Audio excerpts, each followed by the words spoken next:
Hello देश के भावी कर्णधारों, जन विकास महासभा और सोसाइटी ऑफ कैरियर टेक्नोलॉजी द्वारा संचालित इस जूलॉजी क्लास में आपका पुनः स्वागत है। हम लोग कार्बोहाइड्रेट मेटाबॉलिज्म डिस्कस कर रहे थे। हमने एक चीज किया इसमें, एक्चुअली अधिकांश किताबों में पहले ग्लाइकोलिसिस क्रेब्स साइकिल के रिएक्शंस डिस्क्राइब करते हैं जिसमें रटना पड़ता है, और उसके बाद वो electron transport chain, phosphorylation, ATP वगैरह की बात करते हैं। हमने इसे उल्टा कर दिया कि जो फास्फोराइलेशन हमने देख लिया, इलेक्ट्रॉन ट्रांसपोर्ट चेन देख लिया। अब ग्लाइकोलिसिस क्रेब्स साइकिल में खास बात क्या है कि पूरे रिएक्शंस को रटना बोरिंग लगता है। पूरे रिएक्शंस की चेन में से बीच में एक दो स्टेप आप भूल भी जाएं इम्तहान के समय, पेपर सामने पे, कहीं आपको बिल्कुल दुखी नहीं होना, बिल्कुल परेशान नहीं होना है। हाँ, जो मेन इवेंट्स बीच में होने हैं वो आपके सही होने चाहिए। मैं यकीन दिलाता हूं आपको पूरे में पूरे नंबर मिलेंगे, 10 में 9.5 नंबर मिल जाएंगे। इसे हम पहले बेसिक क्लास के स्टूडेंट्स के लेवल के लिए बताएंगे और उसके बाद फिर इसी को जो है एडवांस क्लास के बच्चों के लिए थोड़ी सी एडवांस लेवल पे बताएंगे। तो मेटाबॉलिज्म में आप जानते हैं कि एक्चुअली जैसे एक मकान हम कोई पुराना सा खरीदें और उसको पहले तो डिसमेंटल करवा दें, तोड़ करके सारे ईंट अलग कर लें, उसके बाद हम अपनी ज़रूरत के लिए नए डिजाइन का नया मकान बनवाएं। कुछ ऐसा ही हमारे शरीर में भी होता है। हम एनर्जी के लिए फूड प्लांट से तो प्राप्त करते हैं, लेकिन हमारे शरीर में न तो लीफ है, न तो रूट है, न तो फ्लावर है। हमारे शरीर में तो हाथ पैर, आंख नाक कान है। तो यहाँ पर बिल्कुल अलग डिजाइन का मकान बनाना है। इसके लिए क्या होता है, फिर पहले तोड़ फोड़ होता है, पहले मॉलिक्यूल्स का ब्रेकडाउन होता है, फिर उसके बाद हमारे हिसाब से नए डिजाइन से नए मॉलिक्यूल्स बनाए जाते हैं। इसे मेटाबॉलिज्म कहते हैं। कार्बोहाइड्रेट मेटाबॉलिज्म में देखिए इतने तरीके के रिएक्शंस होते हैं। एनाबॉलिज्म में जब स्मॉलर मॉलिक्यूल्स से बिगर मॉलिक्यूल्स बनता है, एक तो फोटोसिंथेसिस है जो ग्रीन प्लांट के लीव्स में क्लोरोफिल मॉलिक्यूल के द्वारा होता है। हमारे लीवर और मसल सेल्स जो स्टोरेज ऑर्गन है ग्लूकोज के लिए, तो उनमें जरूरत पड़ने पर ब्लड में से ग्लूकोज जाकर के ग्लाइकोजन के फॉर्म में स्टोर कर लिया जाता है। तो इस ग्लूकोज से ग्लाइकोजन बनाने को ग्लाइकोजीनेसिस कहते हैं। बाकी रिएक्शन जो कैटाबॉलिज्म के हैं उनमें एक तो स्टेप ये है कि जिसमें जब जरूरत पड़ती है ग्लूकोज की, तो स्टोरेज ऑर्गन लीवर और मसल सेल्स में से ग्लाइकोजन के ब्रेकडाउन से ग्लूकोज बना लिया जाता है, जिसे कहते हैं ग्लाइकोजिनोलाइसिस। फिर एक स्टेज है ग्लाइकोलाइसिस, जिसमें कि 6 कार्बन वाला जो ग्लूकोज है वो 3 कार्बन वाले 2 मॉलिक्यूल में तोड़ दिया जाता है।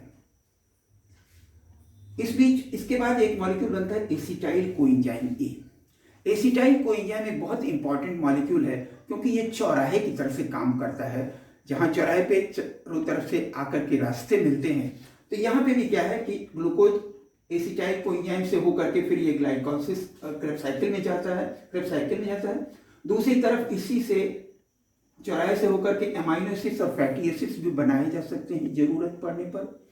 यदि कभी ग्लूकोज की जरूरत है, ग्लाइकोजन स्टोर नहीं है, तो फैटी एसिड्स और एमाइनो एसिड्स से ग्लूकोज बनाया जा सकता है, जिस क्रिया को ग्लूकोनियोजेनेसिस कहते हैं।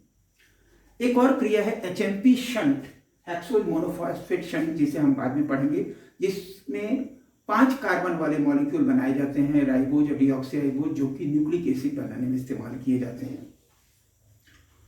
तो आइए अब इनमें आपको बिल्कुल शुरू में आपके सामने जब किताब आप खोलते हैं, आपके सामने जब ये चैप्टर आता है तो बड़ी घबराहट होती है। मुझे भी होती थी घबराहट, लेकिन उसमें सीधी सी बात यह है कि हमें बीच के जो क्रूशियल पॉइंट्स है वो दिमाग में रखने हैं। जैसे कि ग्लूकोज के ऑक्सीडेशन में 3 मेन टाइप्स के रिएक्शंस होते हैं। पहली बात है, कुछ जगहों पे आइसोमेराइजेशन होता है, एक आइसोमर से दूसरा बन जाता है। जैसे 3-फॉस्फोग्लिसरॉल्डिहाइड से डाइहाइड्रोक्सी एसीटोन फॉस्फेट बन जाता है। तो इसके लिए जो एंजाइम होगा उसको आइसोमेरेज कहेंगे। फिर कुछ स्टेजेस में CO2 का रिमूवल होता है कार्बोक्सिलिक एसिड से, तो इस स्टेज को क्या कहते हैं?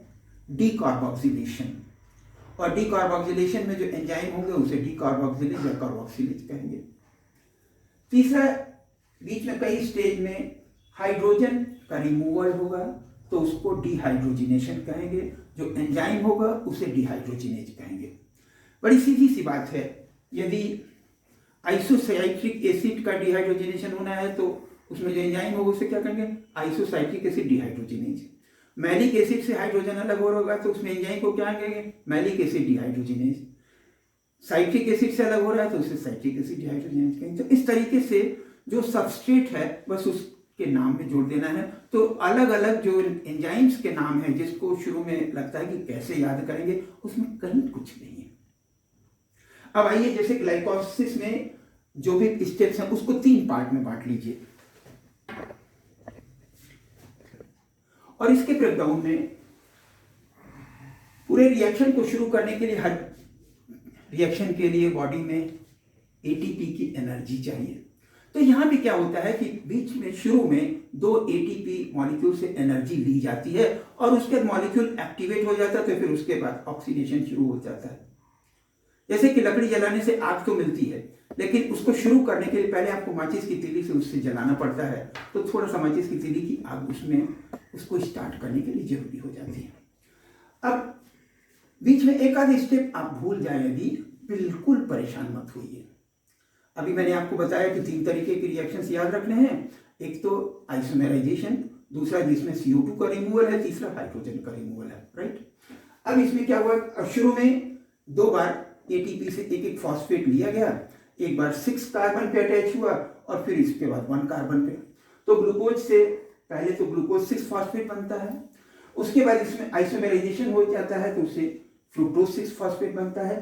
फ्रुक्टोज 6 फॉस्फेट में एक एटीपी से पुनः हाई एनर्जी वाला फॉस्फेट लिया जाता है, फ्रुक्टोज 1,6 डाइफॉस्फेट। ये तो पहला स्टेप हुआ। अब इसके बाद क्या है? 2 तरीके के रिएक्शंस होने हैं। मैंने आपको पहले भी बताया था कि जब किसी भी मॉलिक्यूल से फॉस्फेट बाइंड होता है तो इसको फॉस्फोराइलेशन कहते हैं। एक फॉस्फोराइलेशन तो आपने ये देखा कि पहले ग्लूकोज का फॉस्फोराइलेशन हुआ, फिर फ्रुक्टोज 6 फॉस्फेट का फॉस्फोराइलेशन हुआ। इसके बाद कभी कभी ऑक्सीडेशन से जो एनर्जी निकली वो एनर्जी तुरंत एडीपी के फॉस्फोराइलेशन से एटीपी बनाने में इस्तेमाल हो जाती है और इसमें इलेक्ट्रॉन ट्रांसपोर्ट चेन से होकर के होता है तो 3 एटीपी बनता है, जिसे अब ऑक्सीडेटिव फॉस्फोराइलेशन कहते हैं। और कुछ ऐसे भी रिएक्शंस हैं जो 2 हैं, एक यहाँ पर होता है और एक यहाँ पर, जिसमें मॉलिक्यूल के बीच में रीअरेंजमेंट ऐसा होता है जिससे बस इतनी सी एनर्जी निकलती है कि जिससे एक बार में 1 एटीपी बनता है। तो बस यही 3 स्टेप आपको याद रखना है। एक तो एक जगह सिर्फ डिहाइड्रोजिनेशन होना है, हाइड्रोजन अलग होना है, इलेक्ट्रॉन ट्रांसपोर्ट चेन में जाना है। 2 जगह सबस्ट्रेट लेवल फॉस्फोराइलेशन होना है। तो देखिए, फ्रुक्टोज 1,6 फॉस्फेट पहले तो 3 कार्बन वाले 2 मॉलिक्यूल में ब्रेक हुआ, एक तो डाइहाइड्रोक्सी एसीटोन फॉस्फेट और दूसरा 3 फॉस्फोग्लिसराल्डिहाइड। ये भी आइसोमेराइज होकर के यही बना देता है। अब इसके बाद एक ही जगह डिहाइड्रोजिनेशन होना है, लेकिन आप ध्यान देखिए कि अब आगे इसके बाद 2-2 मॉलिक्यूल्स चलेंगे, 3 कार्बन वाले 2-2 मॉलिक्यूल्स। तो यहां पर 3 फॉस्फोग्लिसराल्डिहाइड से 1,3 डाइफॉस्फोग्लिसरिक एसिड बना, एक फॉस्फेट और अटैच हुआ H3PO4 से। यहां पे एटीपी से नहीं मिला, H3PO4 से एक फॉस्फेट और लिया जाएगा और 1,3 डाइफॉस्फोग्लिसरिक एसिड बना। उसी के साथ एक हाइड्रोजन अलग हुआ जो इलेक्ट्रॉन ट्रांसपोर्ट चेन में गया, तो इससे 2 × 3 = 6 एटीपी बन गए। ऑक्सीडेटिव फॉस्फोराइलेशन यहां पे हुआ। दूसरी बात, सबस्ट्रेट लेवल फॉस्फोराइलेशन 2 स्टेप्स में हुआ। 1,3 डाइफॉस्फोग्लिसरिक एसिड से 3 फॉस्फोग्लिसरिक एसिड बनने में एक फॉस्फोरिक एसिड अटैच हुआ, फॉस्फेट, वो हाई एनर्जी बॉन्ड में चेंज हो गया जो कि फिर एक एडीपी को एक एटीपी में बना देता है। तो 1,3 डाइफॉस्फोग्लिसरिक एसिड से लेकर के 3 फॉस्फोग्लिसरिक एसिड बनने में एक बार हुआ। इसके बाद एक जरा सा आइसोमेराइजेशन हो जाता है। ये जो फॉस्फेट है 3 नंबर वाले कार्बन से 2 नंबर वाले कार्बन के शिफ्ट हो जाता है, तो 2 फॉस्फोग्लिसरिक एसिड बना, फिर इससे फॉस्फोइनॉल पायरुविक एसिड बना। यहां इसके बाद एक और सबस्ट्रेट लेवल फॉस्फोराइलेशन होता है, जहां से फिर 2 एटीपी यहाँ भी बन जाता है, 2 एटीपी यहाँ, तो 6 2 8 2 10 एटीपी बने, और शुरू में 2 कंज्यूम हो गए, तो ग्लाइकोलिसिस में 8 एटीपी बने। लेकिन ध्यान दीजिएगा, ग्लाइकोलिसिस एरोबिक रेस्पिरेशन में भी होता है, एनारोबिक रेस्पिरेशन में भी होता है। लेकिन एनारोबिक रेस्पिरेशन में ग्लाइकोलिसिस होता है, लेकिन फिर भी सिर्फ 2 एटीपी बनता है, ये वाला नहीं बन पाता है, क्योंकि इलेक्ट्रॉन ट्रांसपोर्ट चेन तभी होगा जब ऑक्सीजन रहेगा। तो ये जो हाइड्रोजन अलग तो होता है, लेकिन फिर वो पायरुविक एसिड के द्वारा ले लिया जाता है और लैक्टिक एसिड बना लेता है, और प्लांट्स में इथाइल अल्कोहल बना लेता है। तो एक इंपॉर्टेंट पॉइंट ये दिमाग में आपको रखना है कि ग्लाइकोलिसिस में 8 एटीपी बनता है, क्रेब्स साइकिल में 30 बनता है। ग्लाइकोलिसिस की क्रिया एरोबिक रेस्पिरेशन और एनारोबिक रेस्पिरेशन दोनों में होती है, लेकिन एरोबिक रेस्पिरेशन में ही वो एक लेवल पे डिहाइड्रोजनेशन के बाद इलेक्ट्रॉन ट्रांसपोर्ट चेन हो जाता है, जिससे कि 6 एटीपी बनता है। अतः एरोबिक ग्लाइकोलिसिस में तो 8 एटीपी बनता है, एनारोबिक ग्लाइकोलिसिस में सिर्फ 2 एटीपी बनता है। इसके बाद फॉस्फोइनॉल पायरुविक एसिड से पायरुविक एसिड बन गया, यहीं पर ग्लाइकोलिसिस समाप्त हो गया।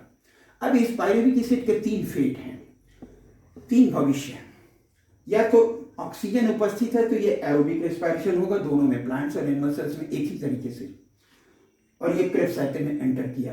क्रेब्स साइकिल में फिर 5 जगहों पे डिहाइड्रोजनेशन होता है, हाइड्रोजन अलग हुआ, और फिर उसके बाद वो इलेक्ट्रॉन ट्रांसपोर्ट चेन में गया, तो 5 × 10 × 3 = 30 एटीपी क्रेब्स साइकिल के बाद बन जाते हैं। एनारोबिक रेस्पिरेशन में ऑक्सीजन न होने पर प्लांट्स और एनिमल सेल्स दोनों में अलग तरीके की क्रियाएं होती हैं। प्लांट सेल्स में इससे पहले एसिटल्डिहाइड बनता है, फिर इथाइल अल्कोहल बन जाता है। एनिमल सेल्स में इससे लैक्टिक एसिड बनता है। तो ये हुआ ग्लाइकोलिसिस। अब आइए क्रेब्स साइकिल के मूल बातें आपको बताएं, और उसके बाद से डिटेल में बाद में बात करेंगे। यहां पे भी उसको आसान करने वाला तरीका आपको इस्तेमाल करना है।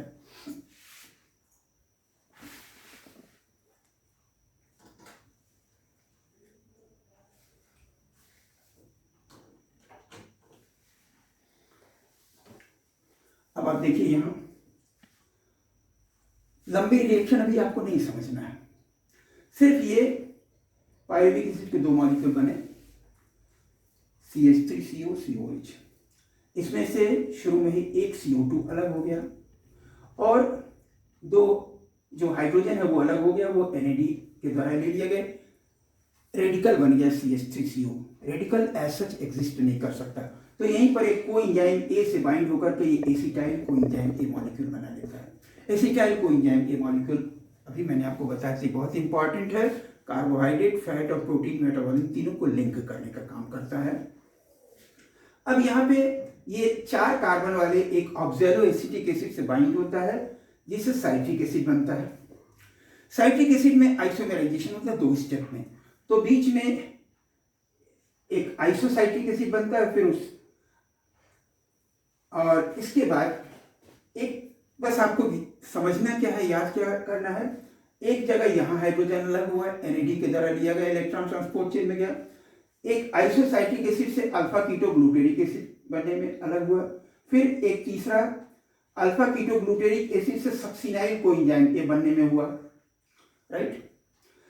एक आखिर में मैलिक एसिड से ऑक्सैलो एसिटिक एसिड बनने में अलग हुआ। तो 1 2 3 4 यहाँ पे सक्सिनिक एसिड से फ्यूमेरिक एसिड बनने में। लेकिन एक यहाँ पे ट्रिक है, जरा सा समझ लीजिए। यहाँ सक्सिनाइल कोएंजाइम से सक्सिनिक एसिड बनने में एक सबस्ट्रेट लेवल फॉस्फोराइलेशन होता है, जिससे कि वो एनर्जी पहले GTP से GTP बनता है, और GTP से फिर वो ADP से ATP बन जाता है, एक ATP बनता है। सक्सिनिक एसिड में एक खास बात यह है कि बाकी सभी जगह जो है इलेक्ट्रॉन ट्रांसपोर्ट चेन NAD से शुरू होता है, तो उसमें 3 ATP बनता है। लेकिन सक्सिनिक एसिड से जो हाइड्रोजन अलग होता है उसका एनर्जी लेवल थोड़ा सा कम होता है, तो वो सबसे पहले FAD से लिया जाता है, इसलिए उस चेन में से 2 ही ATP बनता है। तो ये मेन चीज आपको दिमाग में रखना है। अब इसके बाद हम आगे बात करेंगे कि हायर क्लासेस के लिए कल कि किसमें कैसे मॉलिक्यूल में फंक्शनल ग्रुप कैसे अलग होते हैं और कहाँ पे आकर के जुड़ते हैं। थैंक यू वेरी मच, धन्यवाद।